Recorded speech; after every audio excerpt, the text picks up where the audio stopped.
ഈ വീഡിയോയിൽ നമ്മൾ physics chapter 3 the world of colours and വിഷന്റെ ലെറ്റ്സ് അസസ് ആണ് ഡിസ്കസ് ചെയ്യാൻ പോകുന്നത്. ഇതിൽ ആദ്യത്തെ ക്വസ്റ്റ്യൻ നോക്കാം. Find the most appropriate answer. Name the optical phenomenon taking place when light ray passes through water droplet to form a rainbow. ഒരു rainbow form ചെയ്യാൻ വേണ്ടിയിട്ട് ഒരു ലൈറ്റ് വാട്ടർ ഡ്രോപ്ലെറ്റിൽ കൂടെ കടന്നു പോകുമ്പോൾ ഉണ്ടാകുന്ന ഫിനോമിനൻ. ഇവിടുത്തെ ഓപ്ഷൻ നോക്കി. Internal reflection, refraction and internal reflection, none of this. നമ്മൾ മുമ്പ് പഠിച്ചിട്ടുണ്ടായിരുന്നു, ഒരു ലൈറ്റ് റേ വാട്ടർ ഡ്രോപ്ലെറ്റിലൂടെ കടന്നു പോകുമ്പോൾ രണ്ട് ഫിനോമിനൻ അവിടെ സംഭവിക്കുക. ഒന്ന് റിഫ്രാക്ഷനും അതുപോലെ തന്നെ ടോട്ടൽ ഇന്റേണൽ റിഫ്ലക്ഷൻ. ഇവിടുത്തെ ഫസ്റ്റത്തെ ഓപ്ഷൻ കാണുമ്പോൾ തന്നെ നമ്മൾ ഇതിൽ എ എന്ന് പറഞ്ഞ് എഴുതും. അതല്ല, രണ്ട് ഓപ്ഷനും ഇവിടെ രണ്ട് കാര്യങ്ങളും സി ഓപ്ഷനിൽ തന്നിട്ടുണ്ട്. ഒന്ന് റിഫ്രാക്ഷനും ഒന്ന് ടോട്ടൽ ഇന്റേണൽ റിഫ്ലക്ഷനും. അപ്പോൾ സി ആണ് ഇവിടുത്തെ കറക്റ്റായ ആൻസർ. രണ്ടാമത്തെ ക്വസ്റ്റ്യൻ നോക്കി. Which of the following pairs of colours can produce white light. White light ഉണ്ടാവാൻ വേണ്ടിയിട്ട് 3 പ്രൈമറി കളേഴ്സ് കമ്പൈൻ ചെയ്യുമ്പോഴാണ് വൈറ്റ് ലൈറ്റ് കിട്ടുക. ഏതൊക്കെയാണ് 3 primary colours? Red, green, blue. ഇനി യെല്ലോ, മജന്ത, സിയാൻ എന്നൊക്കെ പറയുന്നത് സെക്കൻഡറി കളറാണ്. അപ്പോൾ ഇങ്ങനെ ഒരു കാര്യം പഠിച്ചു വെച്ചാൽ നിങ്ങൾക്ക് ഈസി ആയിട്ട് ഏത് 2 പ്രൈമറി കളർ കൂടി ചേർന്നിട്ടാണ് ഈ സെക്കൻഡറി കളർ ഉണ്ടാവണമെന്ന് നമുക്ക് കണ്ടുപിടിക്കാൻ പറ്റും. RGB YMC എന്ന് പറഞ്ഞ ആ ഒരു കോഡ് എഴുതിയിട്ട് റെഡും ഗ്രീനും കൂടി ചേരുമ്പോൾ യെല്ലോ, ഗ്രീനും ബ്ലൂ ആണെങ്കിൽ സിയാൻ, റെഡും ബ്ലൂ ആണെങ്കിൽ മജന്ത. അപ്പോൾ ഇവിടെ നോക്കി, മജന്ത ഉണ്ടാവണമെങ്കിൽ റെഡും ബ്ലൂവും ആണ് മജന്ത ഉണ്ടാക്കുന്ന 2 പ്രൈമറി കളർ. അപ്പോൾ ഇവിടെ റെഡും ബ്ലൂവും അതേപോലെ ഒരു ബ്ലൂവും കൂടി ഉണ്ട്. അപ്പോൾ ഇവിടെ ഗ്രീൻ ആബ്സെൻ്റ് ആണ്. സോ ഈ ഒരു ഓപ്ഷൻ തെറ്റായിരിക്കും. യെല്ലോ ഉണ്ടാവണമെങ്കിൽ റെഡും ഗ്രീനും വേണം. റെഡും ഗ്രീനും, പിന്നെ ഇവിടെ ഒരു ഗ്രീനാണ് വന്നിരിക്കുന്നത്. അപ്പോൾ ബ്ലൂ ഇവിടെ ആബ്സെൻ്റ് ആണ്. അപ്പോൾ ഓപ്ഷൻ ബി തെറ്റാണ്. ഇനി റെഡും ഗ്രീനും വരുമ്പോൾ 2 പ്രൈമറി കളേഴ്സാണ്. അപ്പോൾ 2 പ്രൈമറി കളർ കൂടി ചേർന്നാലും വൈറ്റ് ലൈറ്റ് ഉണ്ടാവില്ല. ഇവിടെ ബ്ലൂ വേണം. അപ്പോൾ ആ ഓപ്ഷൻ തെറ്റാണ്. ഇനി നാലാമത്തെ ഓപ്ഷൻ ഡി, മജന്ത നോക്കി. മജന്ത ഉണ്ടാവുന്നത് റെഡും ബ്ലൂവും കൂടി ചേർന്നിട്ടാണ്. കണ്ടോ? അപ്പോൾ റെഡും ബ്ലൂവും, ഇവിടെ ഒരു ഗ്രീനും ഉണ്ട്. അപ്പം ഈ ഓപ്ഷൻ ആയിരിക്കും ഇവിടുത്തെ കറക്റ്റ് ആയിട്ടുള്ള ഓപ്ഷൻ. ഏതാണ്? ഡി ഓപ്ഷനാണ് ഇവിടുത്തെ കറക്റ്റ് ആയിട്ടുള്ള ഓപ്ഷൻ. ഇവിടെ മൂന്നാമത്തെ ക്വസ്റ്റ്യൻ നോക്കി. When a ray of white light enters obliquely and passes through a prism. Obliquely എന്ന് പറഞ്ഞാൽ ചെരിഞ്ഞ്, ഒരു പ്രിസത്തിൻ്റെ ഉള്ളിൽ കൂടെ ഒരു വൈറ്റ് ലൈറ്റ് ചെരിഞ്ഞ് കടക്കുമ്പോൾ അവിടെ 2 ഫിനോമിനൻ നടക്കുന്നുണ്ട്. ഒന്ന്, ഇവിടെ ഈ പുറത്ത് നിന്ന് ഉള്ളിലോട്ട് കയറുമ്പോൾ അതിനൊരു ബെൻഡിങ് അല്ലെങ്കിൽ ഒരു ചെരിവ് വരുന്നുണ്ട്. അതിന് നമ്മൾ വിളിക്കുന്ന പേരാണ് ഡീവിയേഷൻ അഥവാ റിഫ്രാക്ഷൻ. ഇനി ഈ വൈറ്റ് ലൈറ്റ് പുറത്തേക്ക് കിടക്കുമ്പോൾ അത് അതിൻ്റെ 7 കളേഴ്സായിട്ട് സ്പ്ലിറ്റ് ആവുന്നുണ്ട്. 7 കളേഴ്സ്. അപ്പോൾ അതിൻ്റെ 7 കമ്പോണൻറ്റ് കളേഴ്സായിട്ട് ഈ വൈറ്റ് ലൈറ്റ് സ്പ്ലിറ്റ് ചെയ്യണതിനെ നമ്മൾ വിളിക്കുന്ന പേരാണ് ഡിസ്പേർഷൻ, റിഫ്രാക്ഷൻ അഥവാ ഡീവിയേഷൻ. ഇങ്ങനെയുള്ള എന്തെങ്കിലും ഓപ്ഷൻ ഉണ്ടോ എന്ന് ആദ്യം നോക്കാം. നോക്കിയേ, ഡസ് നോട്ട് അണ്ടർഗോ റിഫ്രാക്ഷൻ. ഈ ഓപ്ഷൻ തെറ്റാണ്. നമുക്ക് കാണുമ്പോൾ തന്നെ അറിയാം. അണ്ടർഗോസ് ഡിസ്പേർഷൻ കറക്റ്റാണ്. എന്നാലും നിങ്ങൾ അടുത്ത ഓപ്ഷനും എല്ലാ ഓപ്ഷനും നോക്കിയതിന് ശേഷം മാത്രമേ കറക്റ്റ് ആയിട്ടുള്ള ഓപ്ഷൻ എടുത്ത് എഴുതാൻ പാടുള്ളൂ. അപ്പോൾ ഈ ഒരു സംഭവം കറക്റ്റാണ്. അണ്ടർഗോസ് ഡിസ്പേർഷൻ ആൻഡ് ഡീവിയേഷൻ, അതും കറക്റ്റാണ്. Not subject to any of these. ഇനി ഇതിലത്തെ ഓപ്ഷൻ നോക്കി, 2ഉം 3ഉം കറക്റ്റ് ആയിട്ടുള്ള ഓപ്ഷനാണ് അല്ലേ? ഡിസ്പേർഷൻ നടക്കുന്നുണ്ട്, അതേപോലെ തന്നെ ഡിസ്പേർഷൻ ഡീവിയേഷൻ നടക്കുന്നുണ്ട്. അത് രണ്ടും കറക്റ്റാണ്. 4 തെറ്റാണ്. 1ഉം 4ഉം, 1 തെറ്റാണ് 4ഉം തെറ്റാണ്. നൺ ഓഫ് ദീസ്, അതും തെറ്റാണ്. അപ്പോൾ ഇവിടുത്തെ ആൻസർ എന്ന് പറഞ്ഞത് ഓപ്ഷൻ എ ആണ്. 2ഉം 3ഉമാണ് ഇവിടുത്തെ ശരിയായ ഓപ്ഷൻ. നാലാമത്തെ ക്വസ്റ്റ്യൻ നിങ്ങൾ നോക്കി. Fill in the blanks appropriately. Cyan colour plus dash gives white light. നമുക്കറിയാം സിയാൻ കളർ എന്ന് പറഞ്ഞത് ഒരു സെക്കൻഡറി കളറാണ്. അപ്പോൾ വൈറ്റ് ലൈറ്റ് കിട്ടണമെങ്കിൽ 3 പ്രൈമറി കളർ കൂടി ചേർന്നാലോ വൈറ്റ് ലൈറ്റ് കിട്ടുക. അതിന് ആദ്യത്തെ പോയിന്റ് നമ്മൾ മനസ്സിലാക്കേണ്ട ആദ്യത്തെ പോയിന്റ് എന്താണ്? വൈറ്റ് ലൈറ്റ് കിട്ടണമെങ്കിൽ 3 പ്രൈമറി കളേഴ്സ് കൂടി ചേരണം. ഏതൊക്കെയാണ് 3 primary colours? Red, green, blue. നമ്മൾ നേരത്തെ ഒന്നാമത്തെ ക്വസ്റ്റിൽ പഠിച്ച അതേ തീം തന്നെയാണ് ഇവിടെ അപ്ലൈ ചെയ്യുന്നത്. അപ്പോൾ റെഡും ഗ്രീനും കൂടി ചേരുമ്പോൾ യെല്ലോ, ഗ്രീനും ബ്ലൂവും കൂടി ചേരുമ്പോൾ സിയാൻ, റെഡും ബ്ലൂവും കൂടി ചേരുമ്പോൾ മജന്ത. അപ്പോൾ ഇവിടെ നമുക്ക് തന്നേക്കണ കളർ എന്ന് പറയുന്നത് സിയാനാണ്. അപ്പോൾ ഗ്രീനും ബ്ലൂവും ഓൾറെഡി സിയാനിലുണ്ട്. ഇനി ഏതൊരു കളറും കൂടി വേണം? റെഡ് കളറും കൂടി വേണം. അപ്പോൾ ഇവിടുത്തെ ആൻസർ എന്ന് പറയുന്നത് റെഡ് ആണ്. ഇനി ബ്ലൂ കളറും എന്ത് കൂടി ചേർന്നാലാണ് വൈറ്റ് ലൈറ്റ് കിട്ടുന്നത്? ബ്ലൂ ഇവിടെ ഓൾറെഡി ഉണ്ട്. ഇനി എന്തൊക്കെയാണ് വേണ്ടത്? റെഡും ഗ്രീനും വേണം. അപ്പോൾ റെഡും ഗ്രീനും കമ്പൈൻ ചെയ്യുന്നുണ്ടാവുന്ന കളർ ഏതാണ്? യെല്ലോ ആണ്. അപ്പോൾ ഇവിടെ വേണ്ടത് യെല്ലോ കളറാണ്. ഇനി നോക്കി, മജന്തയും ഗ്രീനും. മജന്ത ഉണ്ടാവുന്നത് റെഡും ബ്ലൂവും കൂടി ചേർന്നിട്ടാണ് മജന്ത ഉണ്ടാവുന്നത്. അപ്പോൾ റെഡും ബ്ലൂവും അവിടെ കഴിഞ്ഞു. പിന്നെ നമുക്കിവിടെ ഗ്രീനും കൂടി തന്നിട്ടുണ്ട്. അപ്പോൾ റെഡ്, ഗ്രീൻ, ബ്ലൂ എന്ന 3 കളറും നമുക്ക് കിട്ടി. ഉണ്ടാവുന്നത് വൈറ്റ് ലൈറ്റ് ആണ്. റെഡും ഗ്രീനും ബ്ലൂ ആണെങ്കിൽ അത് വൈറ്റ് ലൈറ്റ് ഉണ്ടാക്കുന്നു. ഈ ഒരു നാലാമത്തെ ഡി ഇതിലൊരു ഇച്ചിരി കൺഫ്യൂഷൻ വരും, പക്ഷെ അതിന് കൺഫ്യൂഷൻ്റെ ആവശ്യമില്ല. മജന്ത കളർ ഉണ്ടാവുന്നത് റെഡും ബ്ലൂ ആണ്, സിയാൻ ഉണ്ടാവുന്നത് ഗ്രീനും ബ്ലൂ ആണ്. അപ്പൊ റെഡ് ഗ്രീൻ ബ്ലൂ കിട്ടി. യെല്ലോ ഉണ്ടാവുന്നത് റെഡ് ഗ്രീൻ ആണ്. അപ്പൊ RGB റെഡ് ഗ്രീൻ ബ്ലൂ എന്ന് പറഞ്ഞ 3 കളറും അവിടെ വന്നത് കൊണ്ട് നമുക്ക് ഇവിടെ കിട്ടുന്നത് വൈറ്റ് ലൈറ്റ് ആയിരിക്കും. നിങ്ങളിങ്ങനെ ആലോചിച്ചാൽ മതി, റെഡും ഗ്രീനും ബ്ലൂവും വന്നിട്ടുണ്ടോ അപ്പൊ അവിടെ കിട്ടുന്നത് വൈറ്റ് ലൈറ്റ് ആയിരിക്കും. 5ാമത്തെ ക്വസ്റ്റ്യൻ നോക്കി. Give scientific explanation based on scattering for the following. Red light is used for emergency lamp. Emergency ലാമ്പിൽ നമ്മൾ ഉപയോഗിക്കുന്ന ആ ഒരു ലൈറ്റ് ഏതാണ്? റെഡ് ലൈറ്റ് ആണ്. എന്തുകൊണ്ടാണ് എമർജൻസി ലാമ്പിൽ നമ്മൾ റെഡ് ലൈറ്റ് ഉപയോഗിക്കുന്നത്? റെഡ് ലൈറ്റിന് ലോങ്ങർ വേവ് ലെങ്ത് ആണ് ഉള്ളത്. ഫസ്റ്റ് പോയിന്റ് കേട്ടാ, ലോങ്ങർ വേവ് ലെങ്ത് ഏറ്റവും കൂടിയ കളറാണ് റെഡ് എന്ന് പറഞ്ഞത്. അതുകൊണ്ട് തന്നെ ഒരുപാട് ദൂരം സ്കാറ്ററിങ്ങിന് വിധേയമാകാതെ ഈ റെഡ് ലൈറ്റിന് ട്രാവൽ ചെയ്യാനുള്ള കഴിവുണ്ട്, സഞ്ചരിക്കാനുള്ള കഴിവുണ്ട്. അതുകൊണ്ടാണ് എമർജൻസി ലാമ്പിൽ നമ്മൾ ഈ റെഡ് ലൈറ്റ് യൂസ് ചെയ്യുന്നത്.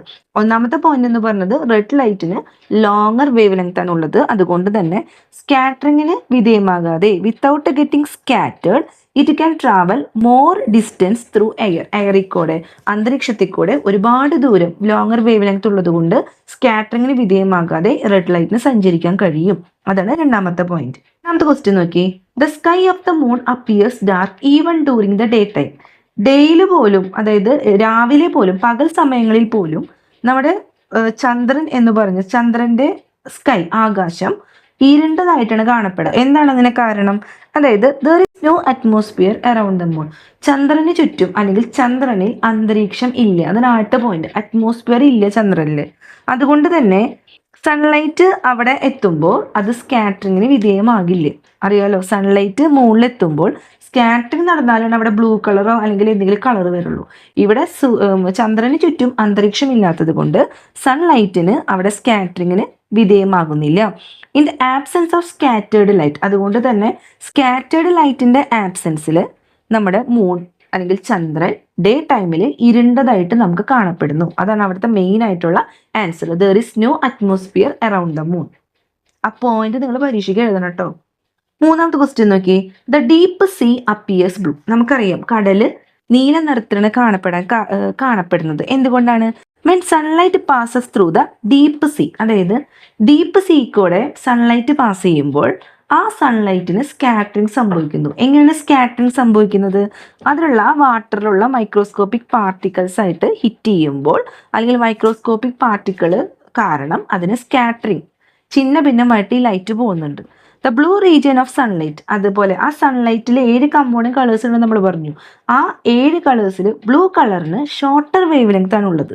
ഷോർട്ടർ വേവ് ലെങ്ത് ഉള്ള കളറിന് ഏറ്റവും കൂടുതൽ സ്കാറ്ററിങ് നടക്കും നമ്മൾ പഠിച്ചു. അപ്പോൾ ഇവിടുത്തെ കാര്യത്തിൽ വയലറ്റ് അല്ല ഉണ്ടാവുക, ബ്ലൂ കളർ ആയിരിക്കും. വയലറ്റ്, ഇൻഡിഗോ ബ്ലൂ, ആ ബ്ലൂ കളറിനായിരിക്കും കുറവ് വേവ് ലെങ്ത്. അതുകൊണ്ട് തന്നെ ബ്ലൂ കളർ ആയിരിക്കും ഇവിടെ സ്കാറ്റർ ചെയ്ത് പോവാം. അതുകൊണ്ടാണ് നമുക്ക് കടല് നീല നിറത്തിൽ കാണപ്പെടാൻ കാരണം. രണ്ടാമത്തെ ക്വസ്റ്റ്യൻ നോക്കി. What are the radiation that are seen on the either side of the visible light in the electromagnetic spectrum? നമുക്കറിയാം ഇലക്ട്രോമാഗ്നറ്റിക് സ്പെക്ട്രത്തിൽ വരുന്ന കുറച്ച് റേഡിയേഷൻസ് ആണ് gamma, X-ray, UV rays, visible light, infrared, microwave and radio wave. ഈ 7 റേഡിയേഷനെ കുറിച്ചും അറിഞ്ഞിരിക്കണം. അതിൻ്റെ ആ ഒരു അറേഞ്ച്മെന്റ്. ഗാമയാണ് ആദ്യം വരുന്നത്, എക്സ്റേ, UV എന്ന് പറയുന്നത് അൾട്രാ വയലറ്റ്, പിന്നെ visible light, infrared, microwave, radio wave, അങ്ങനെയാണ് വരുന്നത്. അപ്പോൾ ഇതിൽ നോക്കിയേ, വിസിബിൾ ലൈറ്റിന്റെ ഐദർ സൈഡിലുള്ള 2 റേഡിയേഷൻസ് ഏതൊക്കെയാണെന്ന് ചോദിച്ചിരിക്കുന്നത്. ഇതാണ് വിസിബിൾ ലൈറ്റ്. ഞാൻ ഈ V ഒരു ക്യാപിറ്റൽ V പോലെ എഴുതിയിരിക്കുന്നത്. ഇതിന്റെ ലെഫ്റ്റ് സൈഡിൽ അൾട്രാ വയലറ്റും റൈറ്റ് സൈഡിൽ ഇൻഫ്രാറെഡ് ആണ്. അപ്പോൾ ആ 2 റേഡിയേഷൻ എന്ന് പറയുന്നത് ഒന്ന് അൾട്രാ വയലറ്റും ഒന്ന് ഇൻഫ്രാറെഡ് ആണ്. ഇനി right one use of radiation with shorter wavelength than visible light. നമുക്കറിയാം വേവ് ലെങ്ത് ഏറ്റവും കുറവ് വരുന്നത് ഗാമയ്ക്കാണ്. അതായത് ലെഫ്റ്റിലേക്ക് പോകുന്തോറും വേവ് ലെങ്ത് കുറയും, റൈറ്റിലേക്ക് പോകുന്തോറും വേവ് ലെങ്ത് കൂടും. അപ്പൊ ഷോർട്ടർ വേവ് ലെങ്ത് ഉള്ള ആ ഒരു റേഡിയേഷൻ വിസിബിൾ ലൈറ്റിനെ അപേക്ഷിച്ച് ഷോർട്ടർ വേവ് ലെങ്ത് ഏതിനാണ്? നമുക്കറിയാം അൾട്രാ വയലറ്റിനാണ്. ഇങ്ങോട്ട് പോകുന്തോറും എന്താണ്? വേവ് ലെങ്ത് കുറയും എന്നാണ് പറഞ്ഞത്. ഷോർട്ടർ വേവ് ലെങ്ത് ഉള്ള റേഡിയേഷനാണ് ഇങ്ങോട്ട് പോകുന്തോറും. അപ്പൊ വിസിബിൾ ലൈറ്റിനേക്കാളും ഷോർട്ടർ വേവ് ലെങ്ത് ഉള്ളത് അൾട്രാ വയലറ്റിനാണ്. ഇനി ഒരു യൂസ് എഴുതാനാണ് പറഞ്ഞേക്കുന്നത്. അൾട്രാ വയലറ്റ് റേസ് നമ്മുടെ ബോഡിയിൽ വൈറ്റമിൻ D ഉൽപ്പാദിപ്പിക്കുന്നുണ്ട്. Ultraviolet rays produce vitamin D in our body by acting on the skin. നമ്മുടെ സ്കിന്നിൽ ആക്ട് ചെയ്തിട്ട് വൈറ്റമിൻ ഡി പ്രൊഡ്യൂസ് ചെയ്യുന്നത് ഈ അൾട്രാവയലറ്റ് റേസ് ആണ്. അതാണ് അതിൻ്റെ യൂസസ്. എട്ടാമത്തെ ക്വസ്റ്റ്യൻ നോക്കി. The near point of a person with hypermetropia is 40 centimetre. Hypermetropia എന്ന് പറഞ്ഞത് ലോങ് സൈറ്റഡ്നെസ് ആണ്, അഥവാ ദീർഘദൃഷ്ടി. അതായത് അകലെയുള്ള കാര്യങ്ങളെ നമുക്ക് കാണാൻ പറ്റും, എന്നാൽ അത് അടുത്ത് വരുന്തോറും നമുക്കത് നമ്മുടെ കാഴ്ചയിൽ നിന്ന് മറയും. അപ്പോൾ ലോങ് സൈറ്റഡ്നെസ് എന്ന് പറയുമ്പോൾ തന്നെ അറിയാം, അകലെയുള്ള കാഴ്ചകൾ മാത്രമേ ഇത്തരം ഡിഫക്റ്റ് ഉള്ള ആൾക്കാർക്ക് കാണാൻ സാധിക്കുള്ളൂ. Can this person read the letters in A book held 25 centimetre away. ഒരു ബുക്ക് 25 സെൻറ്റിമീറ്റർ അകലത്തിൽ വെച്ചാൽ ഇതിലുള്ള ലെറ്റേഴ്സ് അയാൾക്ക് വായിക്കാൻ പറ്റുമോ? ഒരിക്കലും വായിക്കാൻ പറ്റില്ല. എന്തുകൊണ്ടാണ്? അയാളുടെ നിയറർ പോയിന്റ് അല്ലെങ്കിൽ കൃത്യമായിട്ട് വായിക്കാൻ കഴിയണമെങ്കിൽ അയാളുടെ നിയറർ പോയിന്റ് എന്ന് പറഞ്ഞത് 25 സെൻറ്റിമീറ്ററേക്കാളും കൂടുതലാവണം. കണ്ട, അവിടെ ഒരൊറ്റ പോയിന്റിന് ഇവിടെ വ്യത്യാസം വന്നത്. 25 സെൻറ്റിമീറ്റർ അല്ല, 25 സെൻറ്റിമീറ്ററേക്കാൾ കൂടുതൽ അകലത്തിൽ ബുക്ക് വെച്ചാലാണ് അയാൾക്ക് അതിലെ ലെറ്റേഴ്സ് വായിക്കാൻ സാധിക്കുള്ളൂ. അപ്പോൾ ഇവിടുത്തെ ആൻസർ എന്ന് പറഞ്ഞത് എന്താണ്? നോ ആണ് ഇവിടുത്തെ ആൻസർ. ഇനി രണ്ടാമത്തെ ക്വസ്റ്റ്യൻ നോക്കി.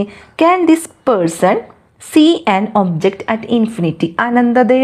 അനന്തത അഥവാ ഇൻഫിനിറ്റിയിലുള്ള ഒരു ഒബ്ജക്റ്റ് അയാൾക്ക് കാണാൻ സാധിക്കൂ? യെസ്, കാണാൻ സാധിക്കും. അകലെയുള്ള എന്ത് സംഭവവും അയാൾക്ക് കാണാൻ സാധിക്കും.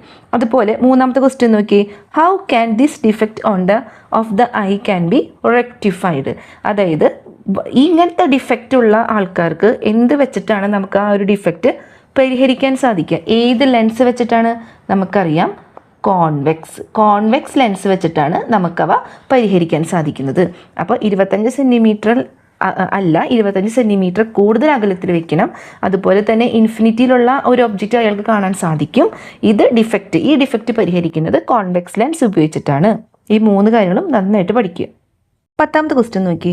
Based on the colour of the illumination in the room how can the coloured object given in the table seen. ഇവിടെ ലൈറ്റ് ഇൻ ദ റൂം എന്ന് പറയുന്നത് green, blue, red, magenta, cyan, yellow. അപ്പോൾ ഇവിടെ കളർ ഓഫ് ദ ഒബ്ജക്റ്റ് എന്ന് പറയുന്നത് magenta. ഈ മജന്തയാണ് ഇവിടുത്തെ ആദ്യത്തെ ഒബ്ജക്റ്റിൻ്റെ കളർ.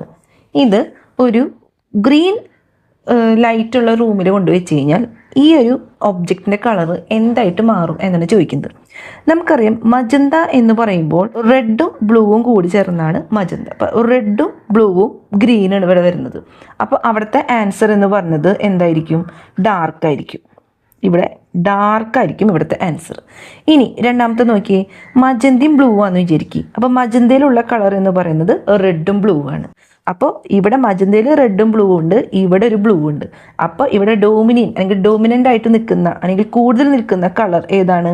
ഇവിടെ ബ്ലൂ തന്നെയാണ്. ഇനി നോക്കിയേ, മജന്തയും റെഡാണെന്ന് വിചാരിക്കും. റെഡും ബ്ലൂ ആണ് മജന്ത ഉണ്ടാവുന്നത്. അപ്പോൾ റെഡ് ഉണ്ട്, ഇവിടെയും റെഡ് ഉണ്ട്. അപ്പോൾ ഇവിടുത്തെ കളർ എന്ന് പറഞ്ഞത് റെഡ് ആയിരിക്കും. ഇനി നോക്കിയേ, മജന്തി വരുമ്പോൾ എന്തായിരിക്കും അവിടെ ഡോമിനൻ്റ് ആയിട്ട് നിൽക്കുന്നത്? മജന്ത തന്നെയായിരിക്കും ഡോമിനൻ്റ് ആയി നിൽക്കുന്നത്. ഇനി മജന്തി സിയാനാന്ന് വിചാരിക്കും. മജന്തയിൽ ഏതൊക്കെ കളറുണ്ട്? റെഡും ബ്ലൂ. സിയാനിൽ ഗ്രീനും ബ്ലൂ. അപ്പോൾ അവിടെ ഡോമിനൻ്റ് ആയി നിൽക്കുന്ന കളറാണ് ബ്ലൂ, കൂടുതൽ നിൽക്കുന്നത്. അങ്ങനെ നോക്കിയാൽ മതി. ഇനി യെല്ലോയിൽ നോക്കിയേ. യെല്ലോയിൽ റെഡും ഗ്രീനുണ്ട്. മജന്തയിൽ എന്തൊക്കെയുണ്ട്?